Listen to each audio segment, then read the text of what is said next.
शांततेचे उपासक तथागत गौतम बुद्ध ज्यांनी या महाराष्ट्रात सदाचाराचं सिंचन पेरलं ते राष्ट्रगुरु जगद्गुरु संत तुकाराम महाराज जिच्या कुशीत या महाराष्ट्राचं नेतृत्व घडलं आणि वाढलं ते जगातलं सर्वात वंदनीय मातृत्व राजमाता राष्ट्रमाता मासाहेब जिजाऊ शास्त्रे कित्येक झाली रयतेच्या दुःखाला पार नाही ए रे शुभा पुन्हा जन्माला आता म्यानात तलवार उरली नाही आता म्यानात तलवार उरली नाही स्वराज्य संस्थापक राजाधिराज छत्रपती शिवाजी महाराज आदर्श पुत्र छत्रपती संभाजीराजे आरक्षणाचे कैवारी छत्रपती शाहू महाराज घराघरात ज्ञानाची ज्योत पेटवणाऱ्या माता सावित्रीबाई फुले खरे महात्मा ज्योतिराव फुले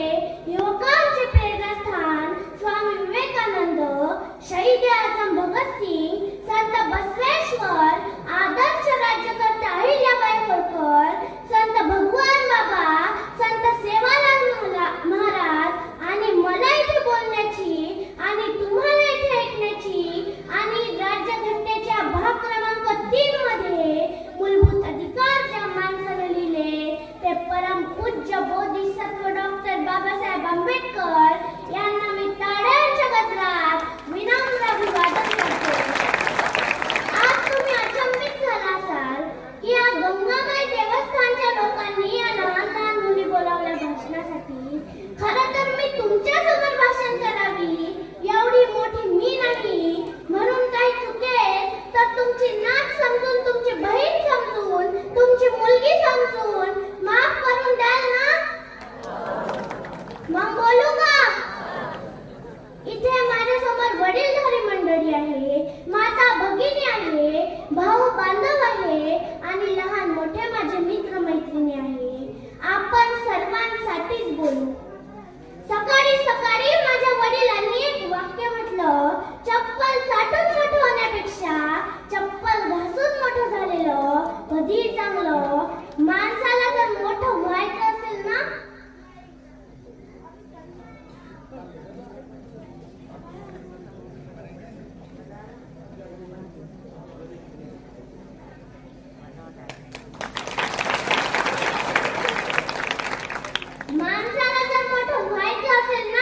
तर तरुण मंडळींनी एवढे कष्ट केले पाहिजे.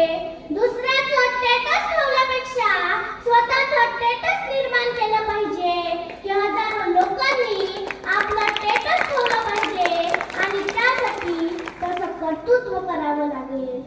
आणि वाटत असेल की आपल्या मुलांनी स्वतःच्या पायावरती उभं राहावं तर त्याला तसे संस्कार द्यावे लागतील, तशी मेहनत घ्यावी लागेल.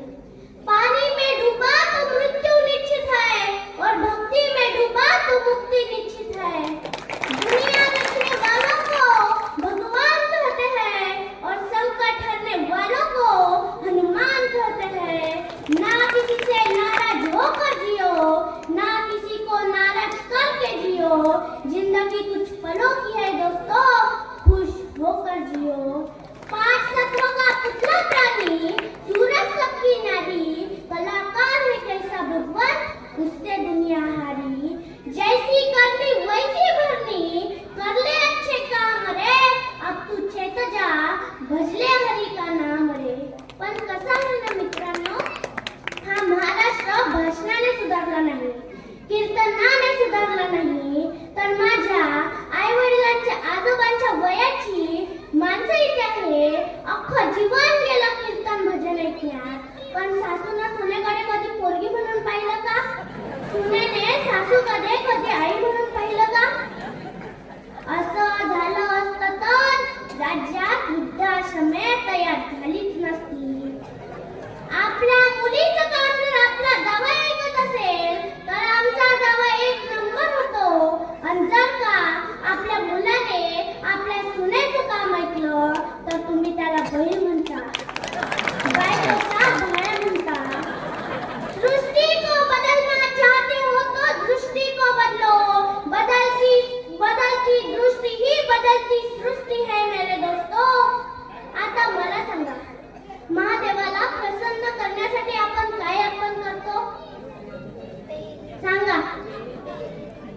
बेलाचं पान इथे बसलेल्या सगळ्या माझ्या माय मावल्यांना माहित आहे. हे कोणत्या गुरुजीने सांगितलं? आता महादेवाला जर बेलाचं पान आवडतं तर आपण शिवरात्रीच्या दिवशी काय करायला पाहिजे? कोणी सांगीन तर मी पाय धरीन. सांगा सांगा. बेलाचं झाड लावायला पाहिजे. पण आपण काय करतो? पुराच्या पुरा झाड ओरबडून आणतो आणि श्रद्धे पायी देतो त्या पिंडीवर टाकून. अहो, झाड लावीत कोण?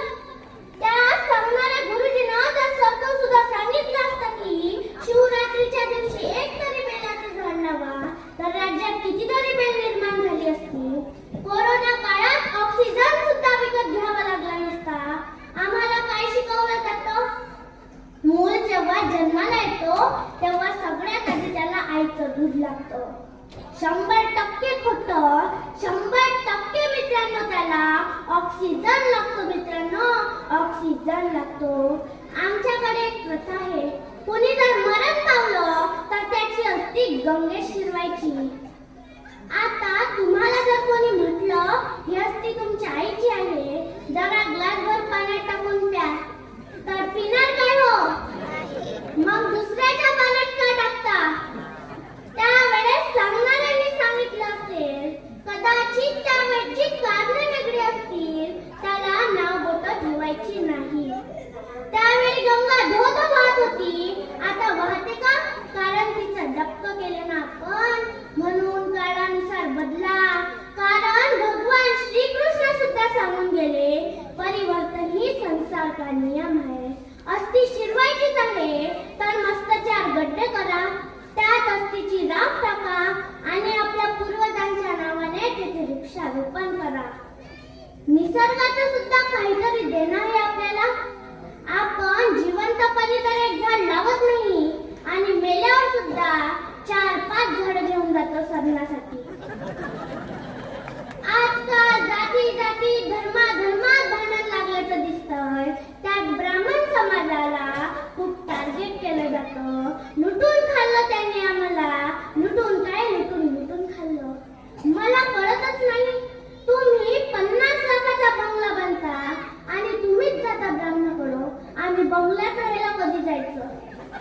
तो म्हणतो गुरुवार शुभ दिवस आहे, जाय 4 वाजता आणि काढ 500 रुपये. त्यानं लुटून खाल्लं.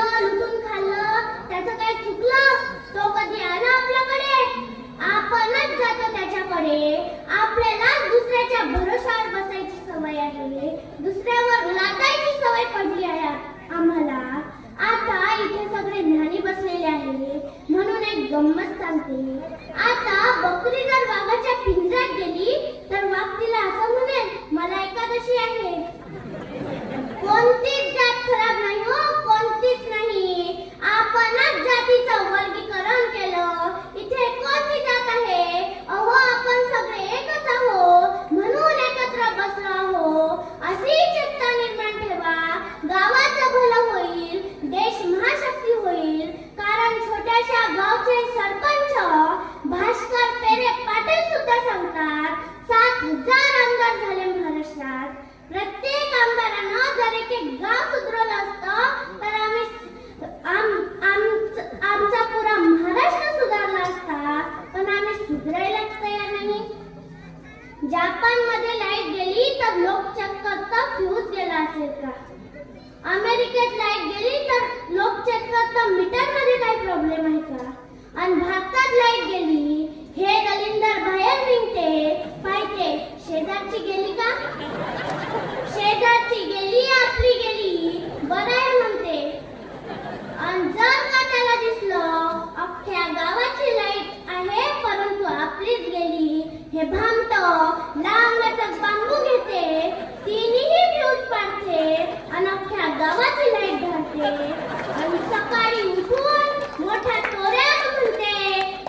वागतात.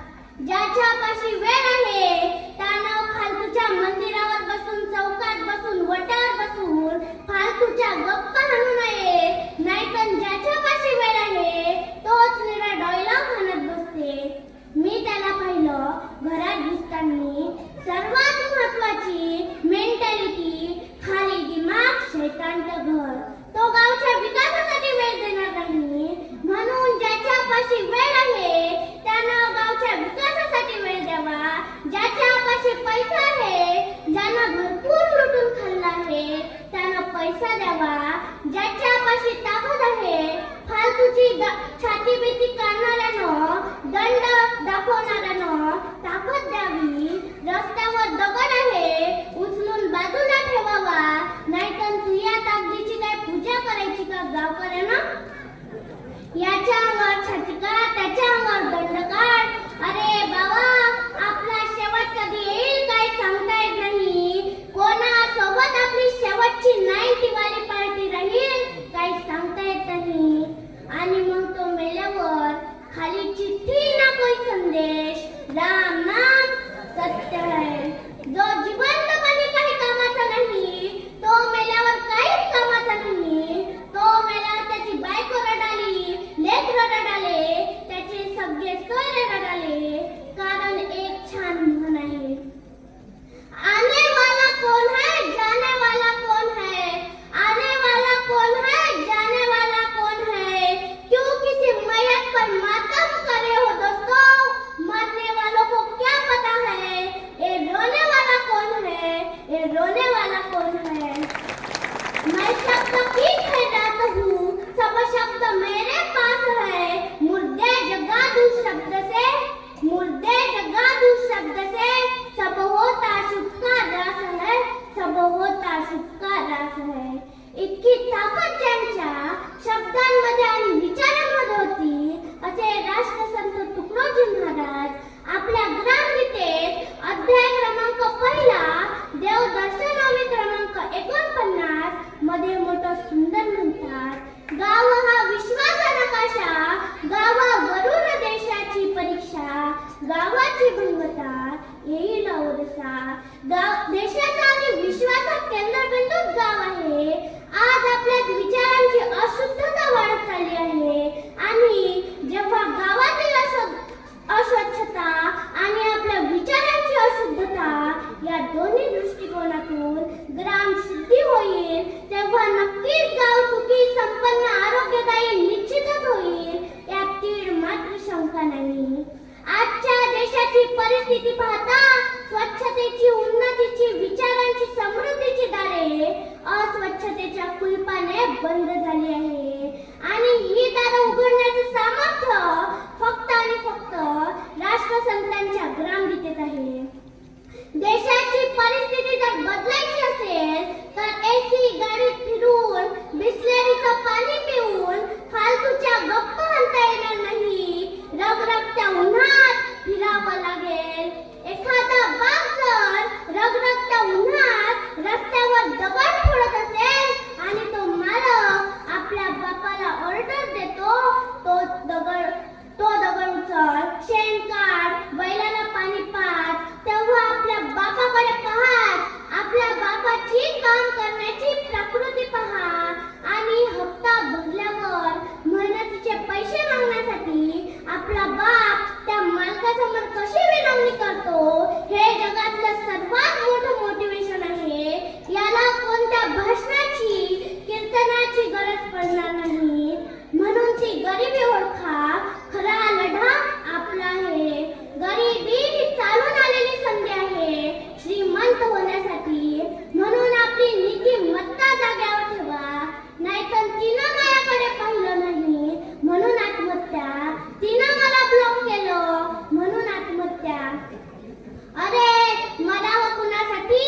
आठवा ते भगतसिंग. त्यांना वाटलं नसेल या जीवनाच्या भौतिक सुखाचा आनंद घ्यावा, पण ते म्हणतात मेरे आदत से वाकिफ है मेरी कलम, मेरे आदत से वाकिफ है मेरी कलम. इश्क लिखना चाहता हूँ तो इनकलाब लिख देता हूँ, इनकलाब लिख देता हूँ. म्हणून मला म्हणावंसं वाटतं, म्हणून मला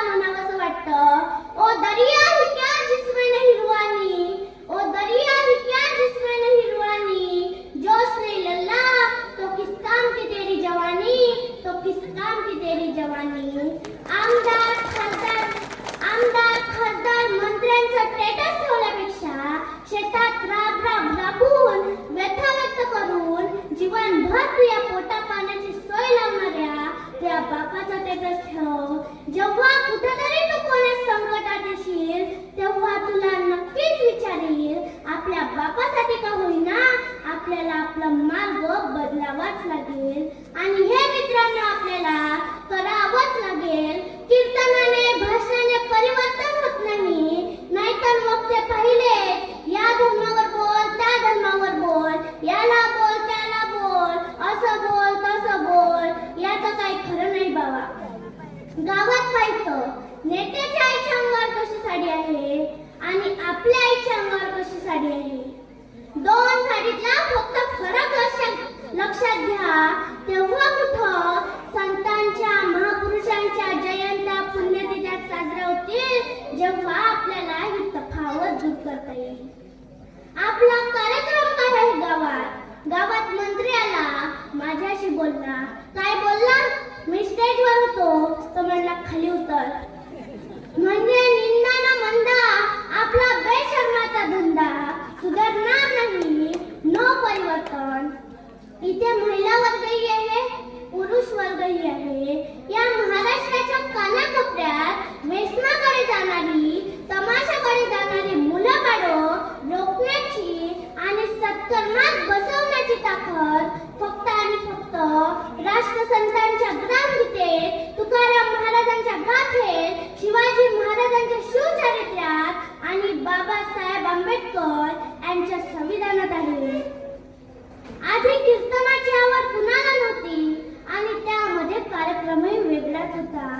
कीर्तनकार महाराजांना विनंती आहे, विनोदाचार्य कार्यक्रम लावायचा नाही नावापुढं. कीर्तन हे काही विनोदाचं साधन नाही, ते भक्ती भावाचं प्रबोधनाचं साधन आहे. ईश्वर आणि मानव यांच्यातील दुवा म्हणजे संत, आणि जे डोक्याने चालतात ते पंत, जे अंतःकरणातून समाजाला चालवतात ते संत. गरज सध्या संतांची आहे आणि त्या संतांची मायबोली आपल्या महाराष्ट्राची आहे.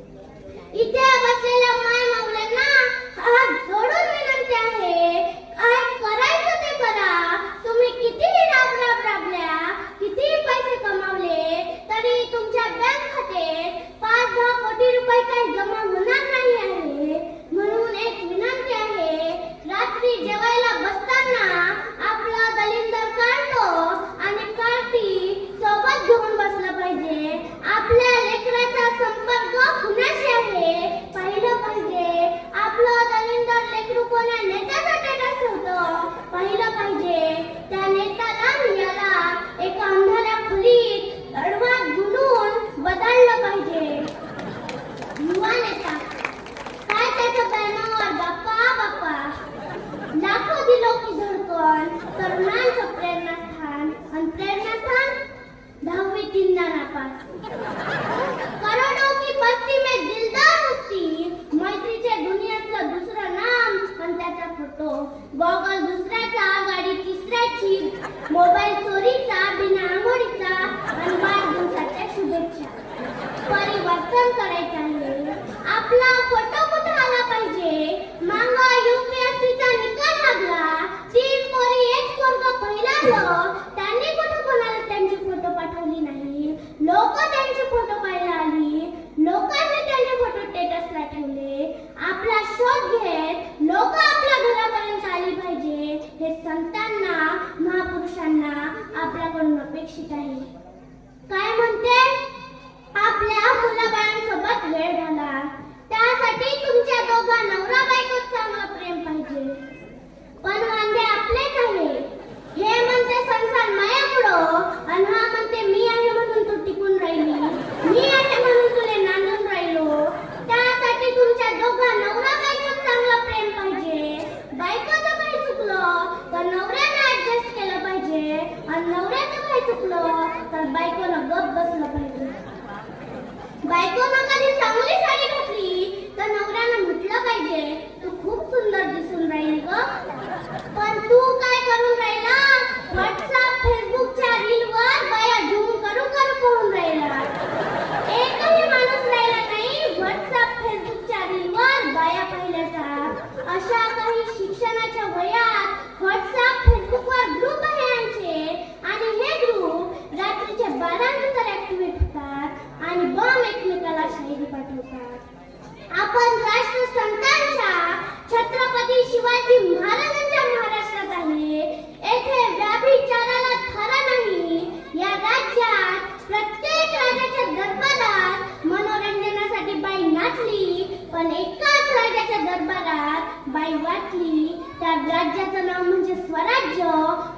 राज्याचं नाव म्हणजे छत्रपती शिवाजी महाराज. पण घडलंय काय आपलं? परिवर्तन करायचं आहे. जगात प्रॉब्लेम आहे. जगात सर्व बरोबरच सुरू आहे. पण आपण बोट कोणाच्या नावानं मारतो? देवाच्या नावानं. तसं आपल्याला देवाशी संतांशी काय घेणं देणं नाही.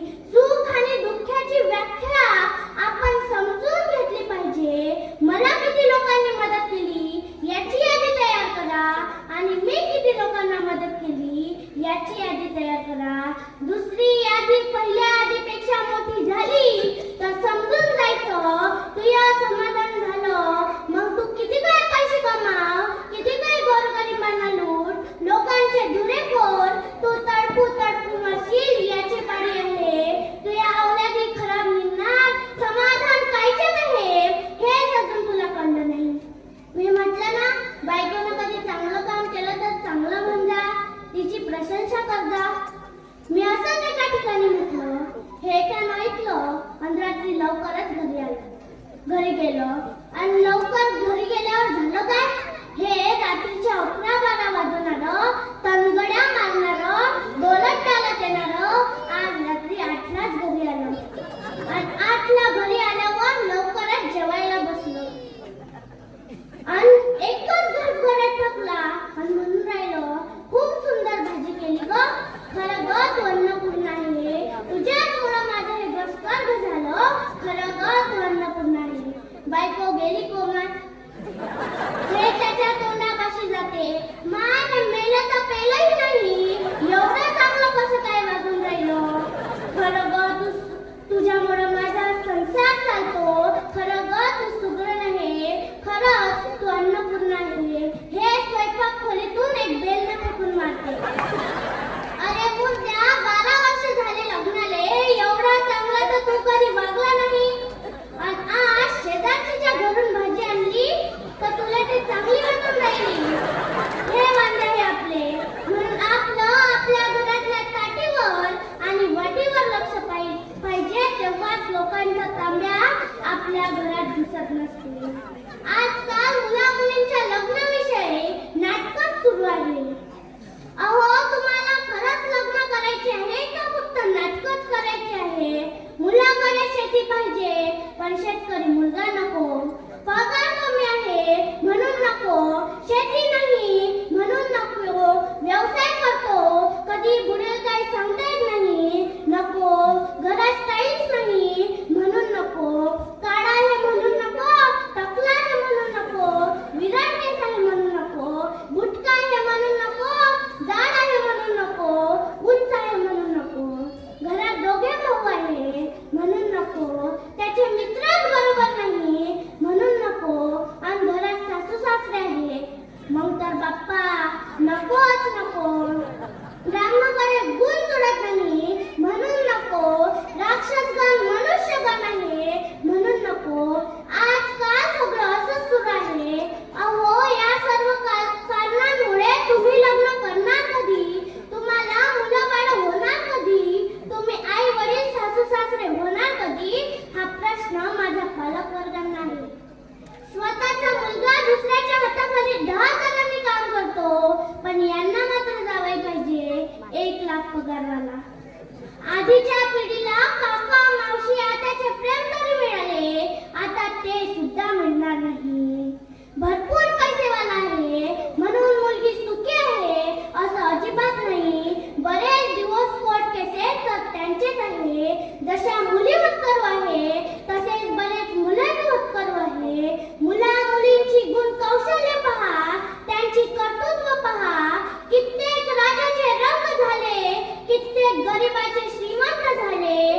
कोण काय होणार हे सुद्धा आपल्या हातात नाही. माझा जावई डॉक्टर आहे, इंजिनियर आहे, वकील आहे हे सांगण्यात आपल्या आई वडिलांना मोठा अभिमान वाटतो. आधी मुलगा मुलगी एकमेकांना पाहत सुद्धा नव्हते. आई वडीलच त्यांचे लग्न जोडून घेत आणि त्यावेळी घटस्फोटाचे प्रमाणही खूप कमी होते. आता घटस्फोटाचे प्रमाण खूप वाढले आहे. जीवन सुंदर आहे, त्याला सुंदर कसं जगावं हे आपल्या हातात आहे. म्हणून जे मिळतंय त्यात आनंद माना.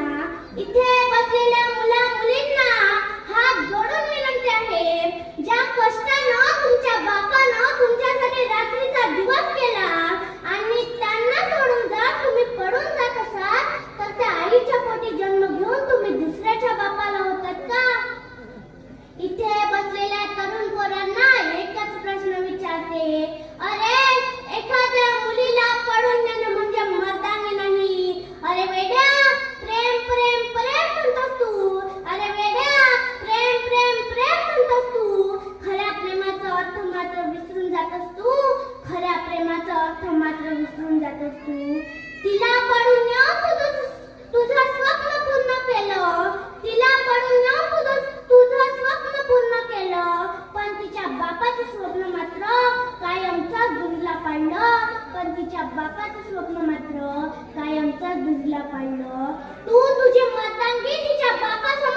कुटुंबात आईची झालेली जाण असते. बाबांनो, हे शब्दात सुद्धा व्यक्त होत नाही. तुमचं माझं तर सोडूनच द्या हो, पण ज्यांनी या सृष्टीची निर्मिती केली त्या भगवान परमात्म्याला सुद्धा आईच्या गर्भातून जन्म घेण्याचा मोह आवरता आला नाही. म्हणून तर प्रभू श्री रामचंद्रांना कौशल्याचा राम म्हटलं जातं. भगवान श्री कृष्णांना देवकी नंदन यशोदेचा कान्हा म्हटलं जातं. या जगाची माऊली बनलेल्या माझ्या ज्ञानोबारायांना रुक्मिणीचा ज्ञाना म्हटलं जातं आणि लोक कल्याणकारी शिवरायांना जिजाऊंचा शिवबा म्हटलं जातं. मग आईचं श्रेष्ठत्व असं काय आहे? या जगाच्या पाठीवर जे न पाहे रवी ते ते पाहे कवी. म्हणजे जे सूर्याला पाहण्याची दिव्य दृष्टी नाही ते कवी पाहू शकतो. या जगाच्या पाठीवर कोणताही कवी आई आणि वडिलांना नवरात्री घेत असताना खऱ्या अर्थानं वाक्याच्या शेवटी पूर्णविराम देऊ शकला नाही. मग याच्यापेक्षा आईचं श्रेष्ठत्व काय सांगावं? भगवान परमात्म्याला जर आईच्या गर्भातून जन्म घेण्याचा मोह होत असेल तर आई हा शब्द शब्दात व्यक्त होईल. या जगात प्रत्येक शब्दाला उपमा देता येईल महाराज, पण आई या शब्दाला उपमा आणि वडील या शब्दाला उपमा कधीच देता येणार नाही. आज देण्याचा प्रयत्न जर करून पाहूया, लहान तोंडी मोठा घास घेण्याचा प्रयत्न जर करून पाहूया. मग आईला काय उपमा द्यायची? बरं, मला वाटतं आईला समुद्राची उपमा दिली पाहिजे. कारण समुद्र आणि आई यांच्यामध्ये मला एक साम्य दिसतं. समुद्राला गंगेचं निर्मल जल असू द्या किंवा गटारीचं घाण पाणी असू द्या, समुद्र सगळंच पाणी आपल्या अंतःकरणामध्ये साठवून घेतं. आणि आईला मुलगा ज्ञानी असू द्या किंवा व्यसनी, आई दोन्ही मुलांना आपल्या पंखाखाली घेत असते. म्हणून आईला समुद्राची उपमा दिली पाहिजे. पण क्षणभर विचार केला आणि लक्षात आलं आईला समुद्राची उपमा देताच येणार नाही.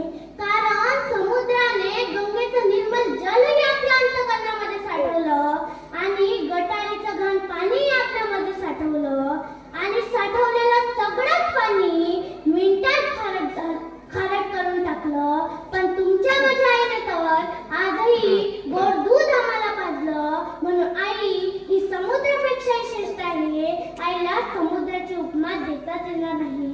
मग आईला सूर्याची उपमा दिली तर? कारण या जगात जेव्हा अंधकार दाटलेला असतो तेव्हा प्रकाशमान देण्याचं काम हे सूर्य करत असतो. आणि तुमच्या माझ्या जीवनामध्ये जिनं ज्ञानाचा प्रकाश आणला ती म्हणजे आई. म्हणून आईला सूर्याची उपमा दिली पाहिजे. पण क्षणभर विचार केला आणि लक्षात आलं आईला सूर्याची उपमा देताच येणार नाही. कारण सूर्य हा उन्हाळ्यात किती तापतो हे तुम्हाला आम्हाला माहीतच आहे. आणि आमची आई तर अशी कधी आमच्यावर तापलीच नाही. म्हणून आई ही सूर्यापेक्षाही श्रेष्ठ आहे. मग आईला काही कोणती उपमा देताच येणार नाही काय हो? का देता येणार नाही? याचं काही कारण आहे का? तर लक्षात घ्या मित्रांनो, तुमच्या माझ्या आईनं केलेल्या आपल्यावरचे 5 उपकार स्वतः भगवान परमात्माही करू शकत नाही. पहिला उपकार, तिनं तिच्या गर्भात 9 महिने आपल्याला ठेवलं. त्याचं कोणतंही भाडं डिपॉझिट न घेता पहिलं पाऊल आपल्याला तिच्या गर्भात ठेवू दिलं. म्हणूनच तर आपण हे जग पाहू शकलो. आईनं केलेलं दुसरं दान म्हणजे प्राणदान. माडाच्या गडाभोवती जेव्हा नाळ आवडलं जातं, आईच्या गर्भातलं पाणी वेगाने कमी होतं, तेव्हा डॉक्टर एक निर्णय घेतो. एकतर आपण बाळ वाचू शकतो किंवा आईला वाचू शकतो. डॉक्टरांनी नवऱ्याला विचारलं काय केलं पाहिजे हो? त्यांनी सांगितलं माझी बायको वाचली पाहिजे. डॉक्टरांनी सासू सासऱ्यांना विचारलं काय केलं पाहिजे हो? त्यांनी सांगितलं आमची सूनबाई वाचली पाहिजे. तेवढ्यात मुलीचे आई वडील माहेरातून येतात. त्यांनाही विचारलं काय केलं पाहिजे हो? त्यांनी सांगितलं आमची मुलगी वाचली पाहिजे. पण जेव्हा त्या जन्मदात्या आईला विचारलं त्या आईनं सांगितलं डॉक्टर साहेब माझं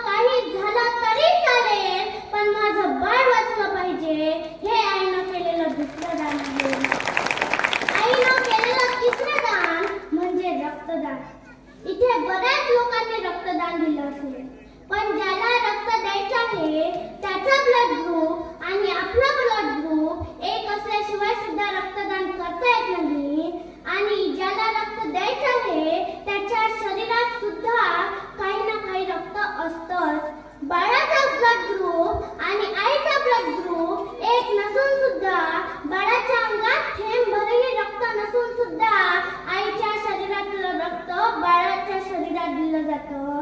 हे आईनं केलेलं तिसरं दान आहे. आईनं केलेलं चौथं दान म्हणजे अस्थिदान. दोघे भावाभावात भांडणं झाली, दोघे मित्रामित्रात भांडण झाली तर आपण आपल्या हाडाच्या भरोशावर म्हणतो पाहून घेईन, पण ज्या हाडाच्या भरोशावर तुम्ही बोलता ना ते हाड तुमच्या आईनं स्वतःच्या रक्ताचं पाणी करून निर्माण केली, दुधापोटे कॅल्शियम आम्हाला दिलं. लक्षात घ्या मित्रांनो, आज तुम्ही 80 वर्षाचे झाला तरी चांगलं दिसावं म्हणून केस काळे करता, चेहऱ्याला सजवता, पण महिला मंडळ जेव्हा आपला अंत होतो ना तेव्हा तो सजवलेला चेहरा राहत नाही, काळे केलेले केस राहत नाही, राहतात काय तर फक्त हाड, कारण ते आपल्या आईनं दिलं आहे. लोखंड सुद्धा गंजून जाईल, त्याची माती होईल, पण ही माती सुद्धा मातृत्वाने दिलेल्या हाडाची माती करू शकत नाही. हे आईनं दिलेलं चौथं दान आहे.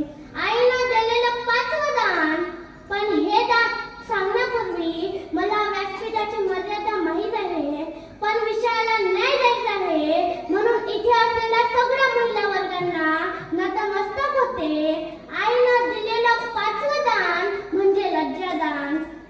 जी लज्जा तिनं तिच्या सख्ख्या भावासमोर कधी उघडी होऊ दिली नाही, सख्ख्या वडिलांसमोर कधी उघडी होऊ दिली नाही, पण जेव्हा आपल्या बाळाला भूक लागली ती पहिले वेळ न पाहता, काळ न पाहता, जागा न पाहता पहिले आपल्या लेकराला दूध देते.